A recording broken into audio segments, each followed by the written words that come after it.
Deuxième épître de Paul à Timothée, chapitre 1.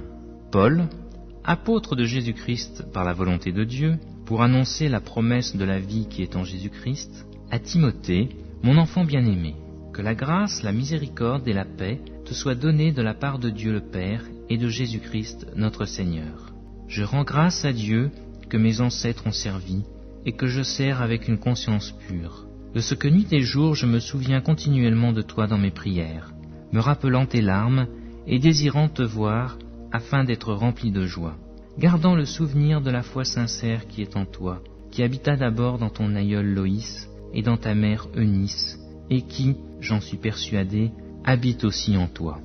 C'est pourquoi je t'exhorte à ranimer le don de Dieu que tu as reçu par l'imposition de mes mains, car ce n'est pas un esprit de timidité que Dieu nous a donné, mais un esprit de force, d'amour et de sagesse.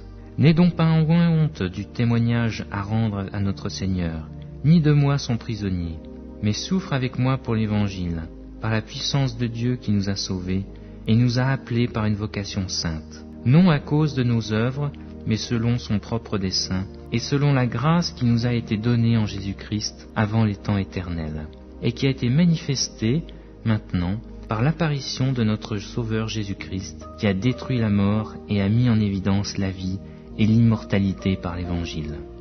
C'est pour cet Évangile que j'ai été établi prédicateur et apôtre, chargé d'instruire les païens, et c'est à cause de cela que je souffre ces choses. Mais je n'en ai point honte, car je sais en qui j'ai cru, et je suis persuadé qu'il a la puissance de garder mon dépôt jusqu'à ce jour-là. Retiens dans la foi et dans la charité qui est en Jésus-Christ le modèle des saintes paroles que tu as reçues de moi. Garde le bon dépôt, par le Saint-Esprit qui habite en nous. Tu sais que tous ceux qui sont entre eux en Asie m'ont abandonné, entre autres Phygèle et Hermogène. Que le Seigneur répande sa miséricorde sur la maison d'Onésiphore, car il m'a souvent consolé, et il n'a pas eu honte de mes chaînes. Au contraire, lorsqu'il est venu à Rome, il m'a cherché avec beaucoup d'empressement, et il m'a trouvé. Que le Seigneur lui donne d'obtenir miséricorde auprès du Seigneur en ce jour-là. Tu sais mieux que personne combien de services il m'a rendu à Éphèse.